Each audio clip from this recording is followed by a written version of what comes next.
It's football season in Montana, and that means it's hunting season too. Keep your taste buds watering whether you're bow hunting or tailgating by staying stocked up on Alpine Touch. The traditional seasoning is perfect for any and all meat. The barbecue sauce, perfect for your tailgate. And the sunflower seeds, amazing, are ideal for hunting camp or your seat at the football stadium. Available at retail locations around the state or at alpinetouch.com. Alpine Touch, Montana's special spice.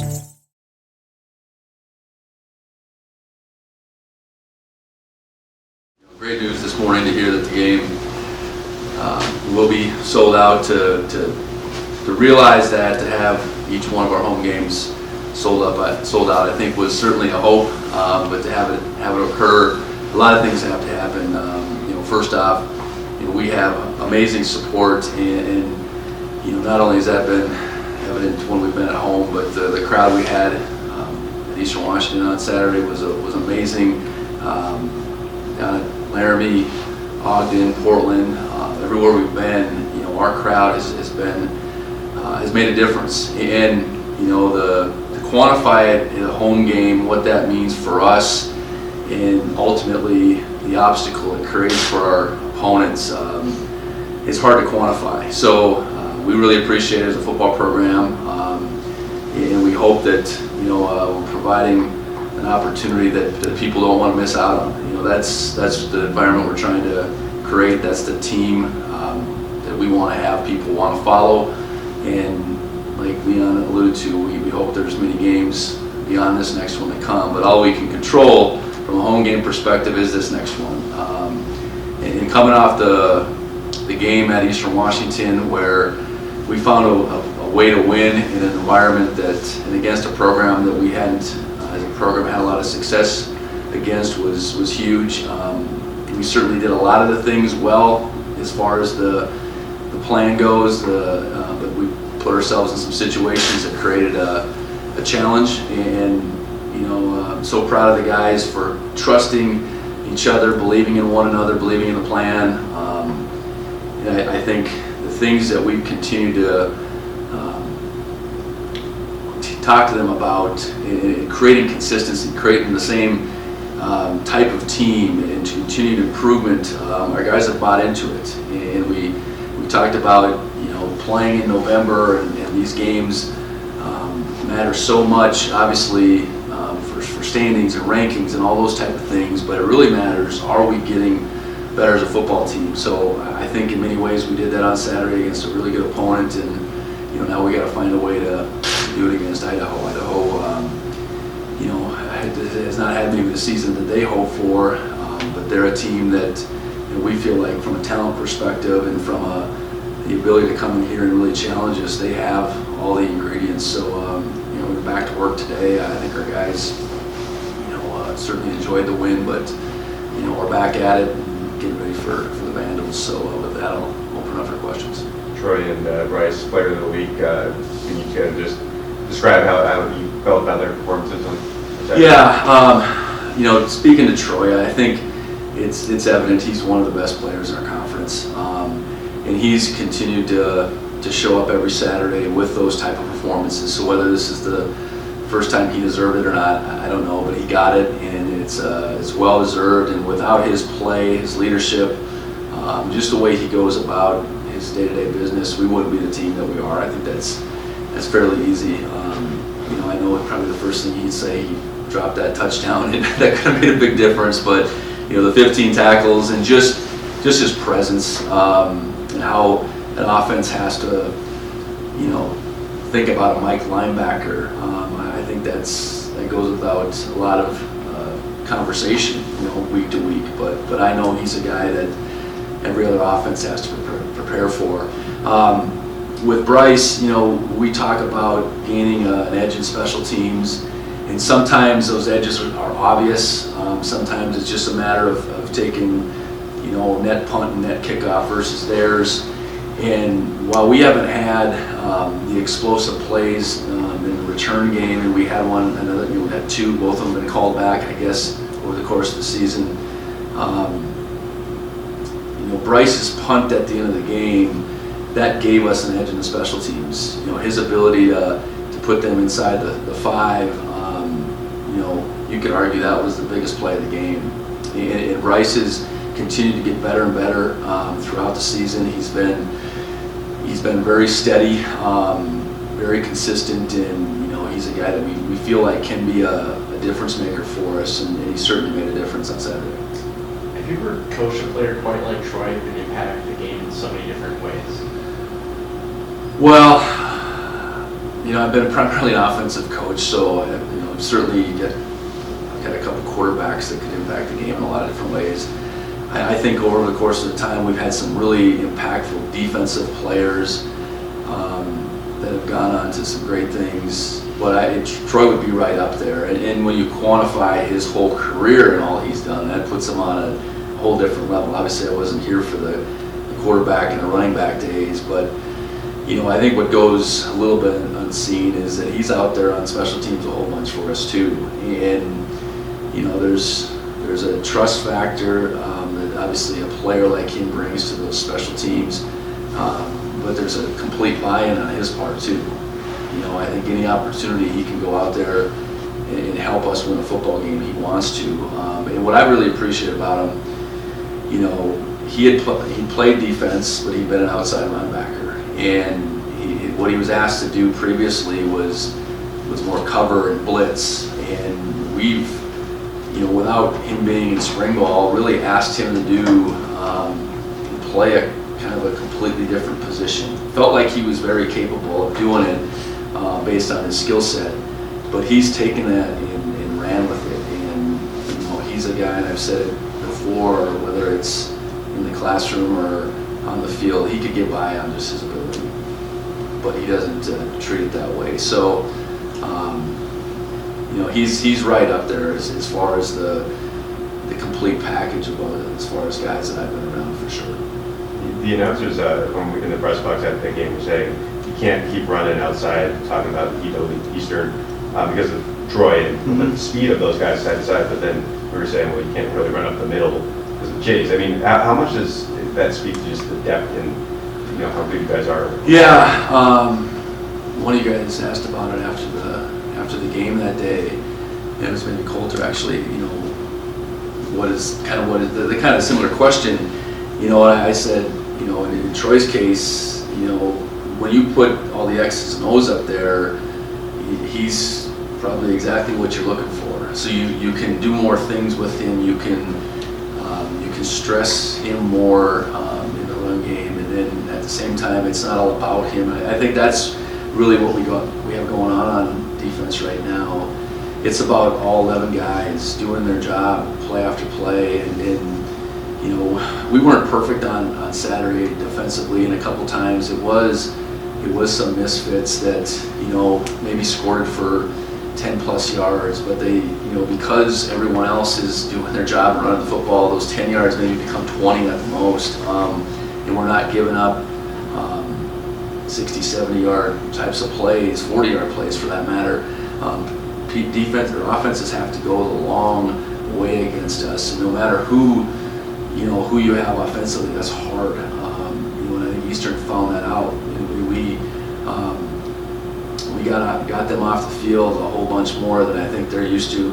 Third down, the fact that they were 3 of 13, that speaks to our third down play, but it also spoke to what we were doing on first and second down. We got them behind the chains quite a bit, and that's what we've been able to do all season. So we got a lot of good players, and I think they're playing at a high level. I don't look and say, boy, if this guy could only play a little bit better. I think we look across the board, and beyond those 11 guys, we're playing obviously more than that up front. We've played more linebackers than that. We've been able to play more corners than that. So we've probably rolled with upwards towards 20 guys, and they're all playing up to their capabilities. And I think that's credit to our coaches, but it's a credit to our guys just buying in and continuing to improve as the season has gone along. And I think our confidence defensively just continues to grow. That's where a team like Eastern Washington, with the numbers they had thrown up, did not intimidate our guys. I think our expectation was that we would do what we did, and that's how it played out. Getting Chase back, is that something that you could notice, I guess?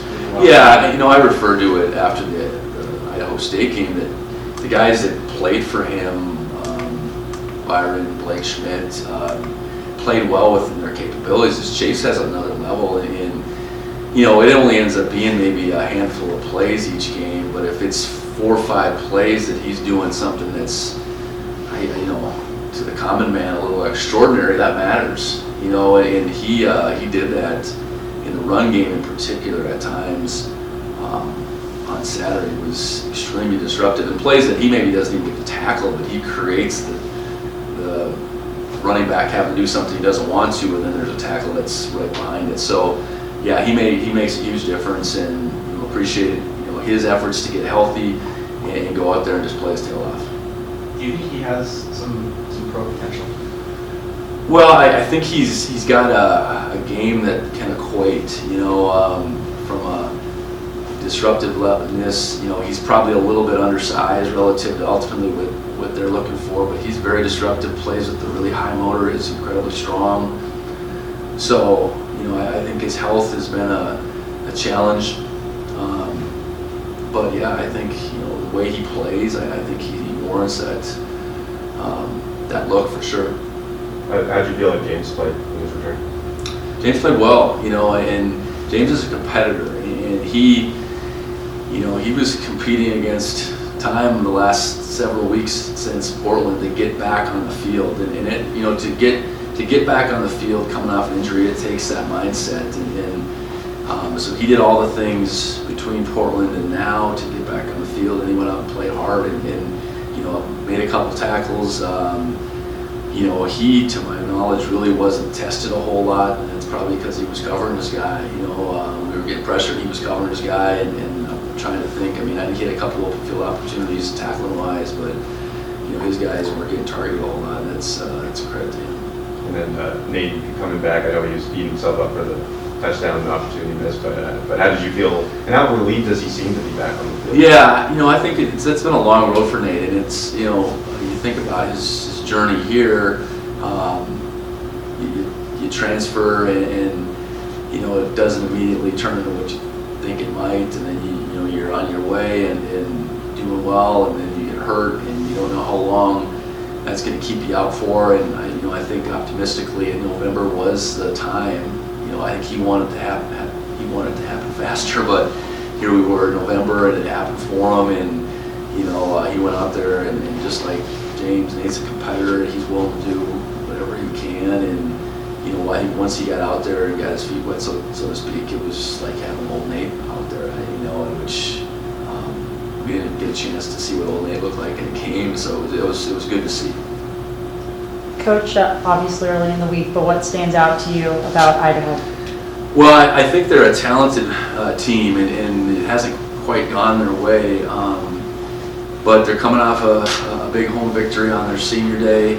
I think offensively, they were without their quarterback for a while, and he's a guy that, he's a transfer, has been at UConn, had an opportunity to win a Division II championship at his time at West Florida.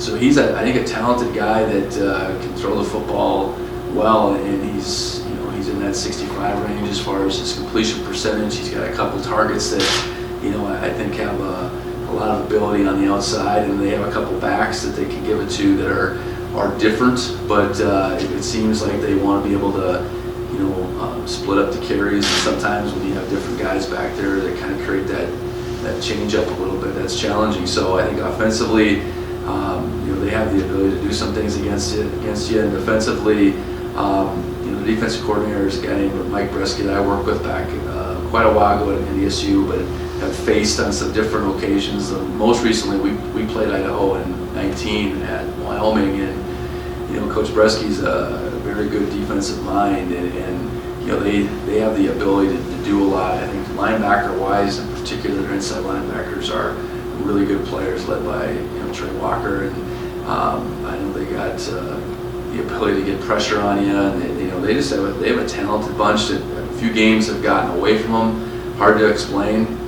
They maybe say the same thing, but I think as of late they've been playing pretty good football, and we have to be ready for that. And not, we've preached it all year. You know, we've done the things we need to do, but we really haven't accomplished anything, and that's the same message here.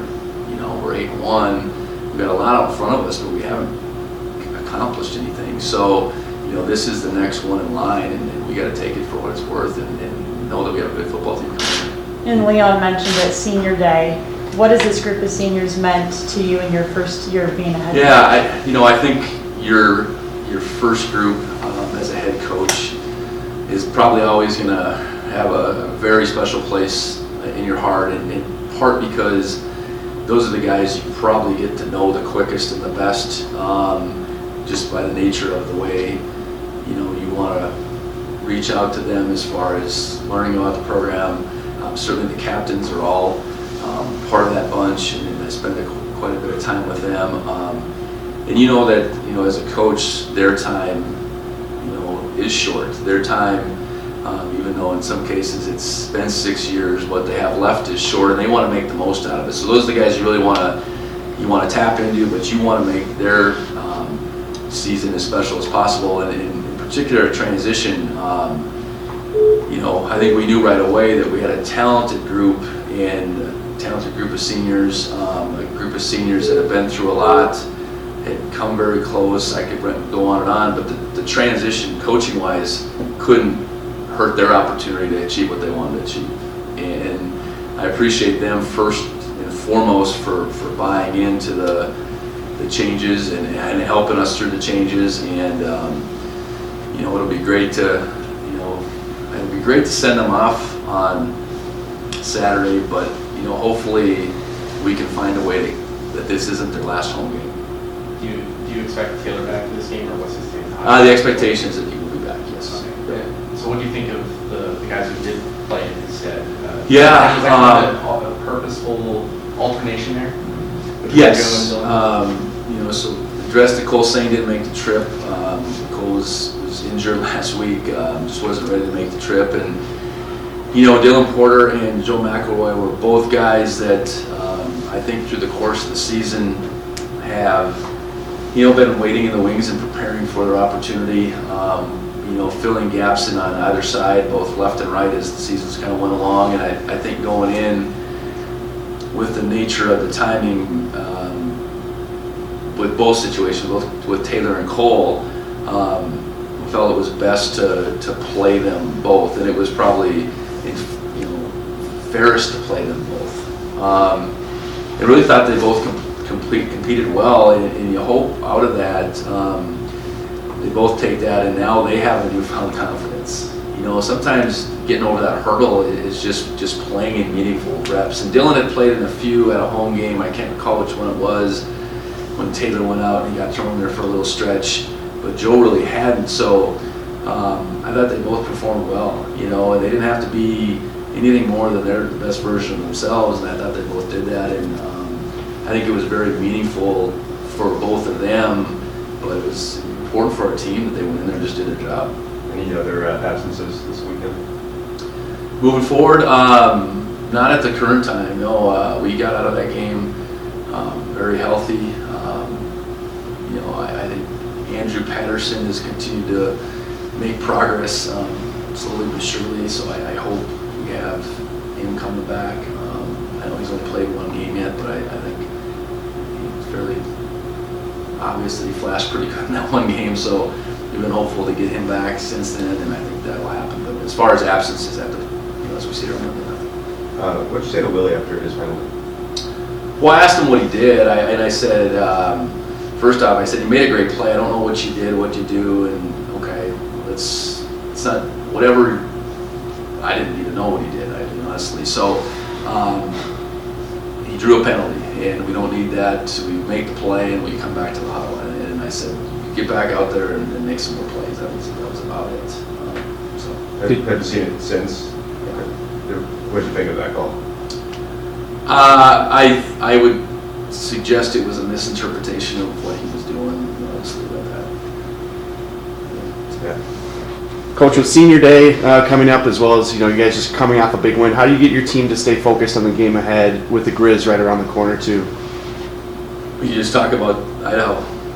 Keep it all within this week, And we've been able to, I think, do that all season long, and there's no reason for that mindset to change or think our guys should not be capable of living within the moment. So yeah, make it about Idaho all week.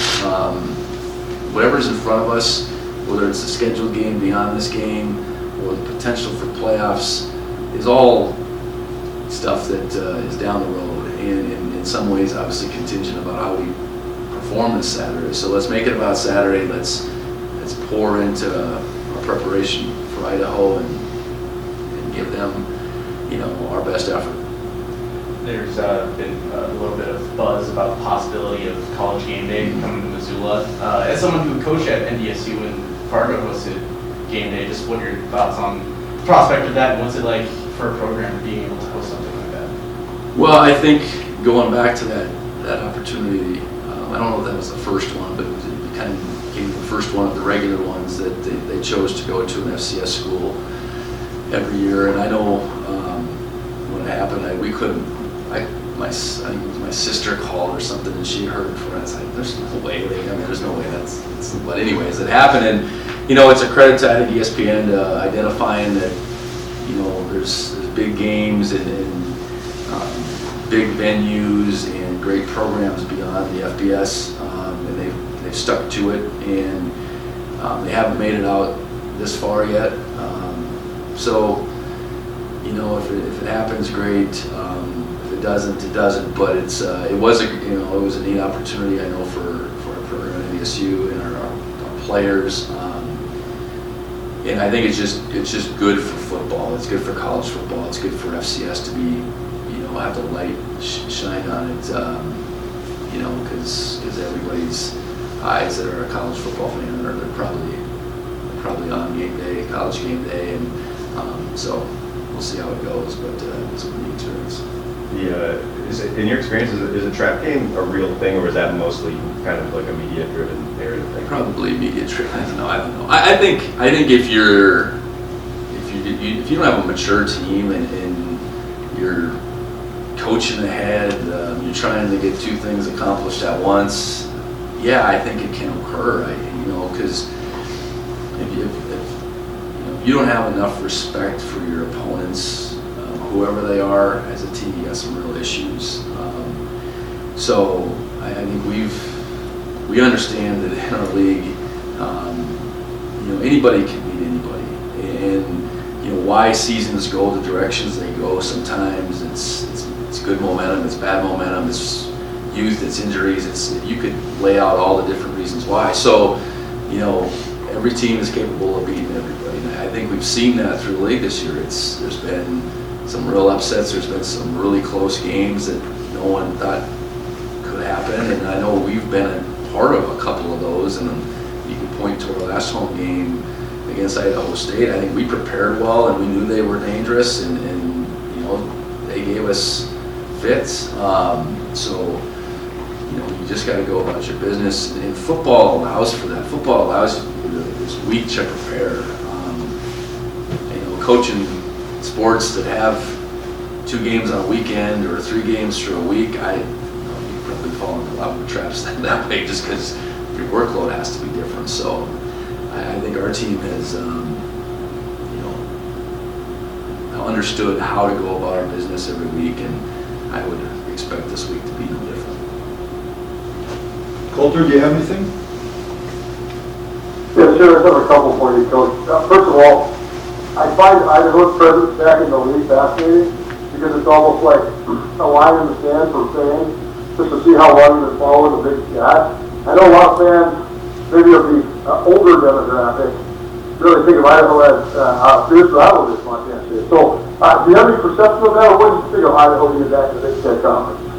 Well, my perspective is, we played them not too long ago, and that was a real challenge for us that day. And I know they still probably had some semblance of their FBS recruiting and talent, but they were in that 19. They were really good. 19's not too long ago.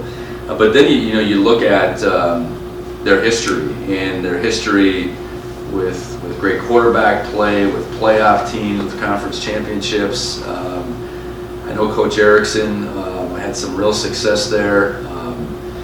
you know, amongst others. And you know, I think their stretch, 70s, 80s, pre the jump in the 90s was very successful, you know, and I think they got to the semifinals a couple times. So they were a real live FCS program, and I know there was good reason why they moved up to FBS. I mean, I think that the schools that move up to FBS are generally those ones that, you know, feel like they've accomplished something at a level and you know, move up because they can accomplish more, and they did at the FBS level. I remember watching them in 16 beat Colorado State in the Potato Bowl and finishing off a great season, and you know, they more than anyone from an FBS perspective probably got their hand forced because of their geography, and you know, that was unfortunate for them, because I would guess that wasn't the plan, and it wasn't a forced, well, it wasn't a deal that they wanted to do, but the geography of everything forced their hand. So I guess that's my perspective. It's you know, a program that's had success, and I'm certain will have success moving forward. You mentioned Coach Presky. I'm pretty familiar with him because he's been in and out of this region for so long. How would you guys defense? So I remember back in the early 2010s in Montana, a bunch of fire zone stuff and a bunch of blitzing. Is he still high pressure like he was as last time? Yeah, and you know, not only did I coach with him at NDSU, but you know, he was at Wyoming before that, had a bunch of success, was with Coach Glenn at Montana. That previous stop was at Northern Colorado, going way back. So no, I think you know, he's a very experienced defensive coordinator. He's probably run the gamut as far as all the different things you can and will do. You know, and he's shown over his career to be very aggressive. You know, and be able to really dial up a good game plan. You know, that last time in 19, you know, he gave us, that was head to head right there. They gave us all we wanted that day, and so, you know, he's very innovative and like has the, you know, has the way about him that being aggressive is certainly a part of who he is. So look forward to seeing him, facing him, all that stuff, and you know, certainly expect a good plan from him. And personnel-wise, seems to me that the front seven defensively is one of the talented in the league. And do you see that when you watch them on film? I think that's fair, yeah. Length, size, athleticism, you name it. And guys that have not only, you know, maybe put up some, they look good physically, I guess, but they've put up some really good numbers over the course of the season. So, so yeah, like I said before, I don't know why in some games things have gotten off the rails for them, but you see what they're capable of. And I think we understand fully that from a talent perspective, you know, this is a team that we're going to have our hands full, I think, on both sides of the football.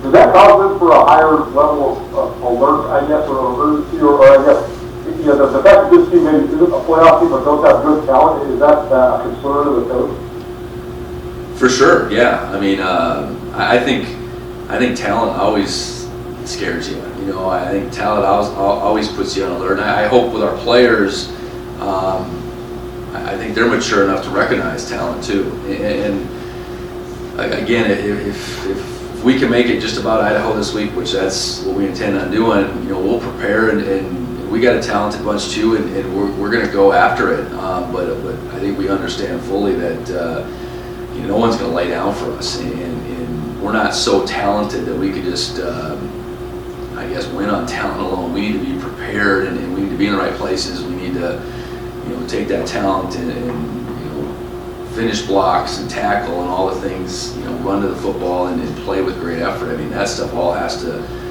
you know, override, you know, how talented we are.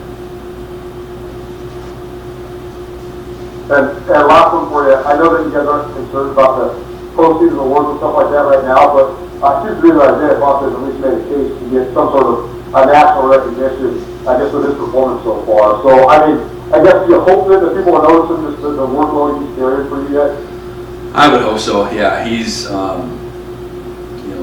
he's continued each week to bring us an advantage, I guess. And in some weeks more than others. Some weeks he's had to carry the load a little bit more than others. If there's a better back out there, I haven't seen him at this level or whatever. I mean, he's been there every week, and he's playing at a high level. So I hope people out there are recognizing him and recognizing that we're 8-1 for a reason. We got some good players on this team that are really playing at a high level, and beyond Isaiah, I hope there's more individuals to get recognized too. But the best part about it, I think our guys aren't caught up in that at all, and they want to do everything we can as a team first, and understand that the rest will take care of itself. Thanks, Coach. And one more for me. The last few weeks there's been a couple of FCS powerhouses who have announced moves to FBS. I'm curious just what your thoughts are on that those announcements, and if at all, and if at all, how it impacts you here at FCS. Well, I start off by saying on the flip side of that Idaho comment with the geography, I think the teams that are taking that opportunity, been given that opportunity, have all done things on the field, but they're all, from a geography perspective, they're attractive, I think, every bit as much because of that to those conferences. And really, those conferences do dictate those opportunities. So I think, will that change the landscape? A few of the high-profile teams leaving the division, certainly, and that's been occurring for several years. And what does that mean to us? I think you got to go about it from a perspective of all we can do is control what we can control. We're here in Bozeman, Montana, so for the Sun Belt or Conference USA to look at us, that wouldn't make any sense. What happened in Idaho, like I said, that made sense from a location perspective. So, will the landscape continue to change that will provide opportunities in different parts of the country? I don't know. I think we gotta keep pushing our program to be its very best at this level. That's all that we can control. And if opportunities down the road and the landscape changes and we have things to look at, then we have things to look at. But control the things we control while we're in the situation we're in, and that's what we're trying to do. All good? Yes. Thanks. Thanks, Thank you, Coach. At Blackfoot Communications, our mission is to connect people, businesses, and communities to their networks in Montana and beyond. Through Blackfoot sponsorships, local ambassadors, and public programs, we support initiatives such as the Emergency Broadband Benefit, fiber deployments, and community events. For information on our commitment to improving our communities with fast, reliable, and secure internet access, go to blackfootcommunications.com/news. Are we ready? Yep. All right. Well, hey, thanks for giving me a little bit of time, but we got some interesting news, some news to be excited about, and so obviously this weekend is Senior Day, and after talking to the ticket office, we have a handful of tickets available in our bowl, and so this will mark the 6th straight game that we have hit a sellout in our regular seats. We do have some standing room only tickets available, but we've never done this before. And I guess I'm here just to say thank you to all of our fans, to everybody that supported us. Going back the last 18 to 20 months have been tough on everybody, but our fans are simply the best, and they keep showing it time and time and time again. And obviously the success of the football program means a lot to this as well, but I think it's pretty neat when you have everything working together and kind of going in the same direction when these special things can really happen. And so I'm just here to say thank you to our fans. And then to expect anybody that's come to a game, there's going to be some special things after the game with some special promotions to anybody that's purchased a ticket this year for football, that they'll have, tickets to basketball and things throughout the entire year, but there'll be some special things for us to say thank you for just helping us out and creating the environment that they do here in Bobcat Stadium. And so, and with that, obviously Saturday is a very special day. We've got some very special seniors that we are going to pay tribute to. And we were going to do it a little bit earlier. And so we want to make sure that our people know to come into the stadium a little bit earlier, about 30 minutes before the game, so we can honor the seniors that we have. We have plans for a lot more football games in Bobcat Stadium here this year, but we also want to say thank you to our seniors in the right way, and just want our fans to enter the stadium as early as they can so we can show them the proper send-off here on Senior Day. And I do want to hit on just real quick, obviously tomorrow marks the opening of basketball season. Men's basketball is on the road, but we have a special day tomorrow as we have a noon tip time in the field house for women's basketball. It's free and open to the public. We just want to showcase women's basketball, and having a home game here on the opening day is important to us, and so anybody that can make it and support our women's basketball program, we encourage you to do that as well. So I guess I'd have to open up for any questions if anybody has any. Just to clarify, first time in program history that football has sold out all 6 home games. Yeah, in the season. Yeah. With not having a football season last year, what does this mean financially for the athletic department? Yeah, it's huge. Obviously, all of our programs mean a great deal when we're trying to sell tickets and generate revenue. But being able to sell out and sell as many tickets as we have here in Bobcat Stadium, when we're talking about 18,000 actual seats, and then we have standing room only. I think we're averaging, Bill, over 19,000 here for the season. It's a game changer for us. And I think, a couple weeks ago we were able to have our Blue and Gold Gala. All of those things go into helping our student athletes and helping our budget from a day-to-day expense standpoint. We're able to provide and support our student athletes in a way that we feel is at a championship level. And anything extra and above and beyond that we've been able to do in the past only goes to support that mission even more. And so for us, it's a game changer. We love it. But also on game day, it provides an unbelievable atmosphere for our student athletes and our coaches to be able to compete in one of the best environments in all of football. And it provides a great home field advantage for us. What do you think it is about this year that has allowed this to happen? I think it's a perfect storm. I really do. I think our coaches has our team playing at a high level, at a championship level. I think 18 to 20 months that we've all gone through, everybody has suffered through that. Everybody wants to be together, and they want to be together on a Saturday inside of the stadium. We've had a great fall. Knock on wood, we haven't had to worry about a whole lot of weather in the stadium either. But I think it's just a lot of factors working together. But I think it says a lot just about the Bobcat community, about what the Bobcats mean to them. And I think everybody kind of felt it was taken away from them a little bit in the last couple of years, and they all want to be back together. And they're doing it at an incredible level, like one we've never seen before. And again, it's just a way for us to say thank you. If you could have told yourself last year that this would have been the result, what do you think you would have said to yourself? Maybe a little less stress, going through all of the things that we have gone through, but knowing we had to get to this spot.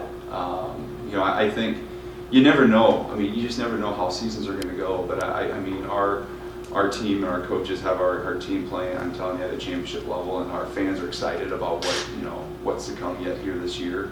And they don't want to miss it. And I think they're showing up because they don't want to miss any of the action. And so, if we all would have known this, it would have made some of those days a whole lot easier. But it's like the at the end of the game on Saturday, and I was telling everybody, it's been a long road and it's been a long time coming. But this is why we do what we do, is to have moments like that and have moments like we're going to have here down the road yet this season. Oh, good. Thanks, Leon. Yep. Thanks for some time. Thanks for letting me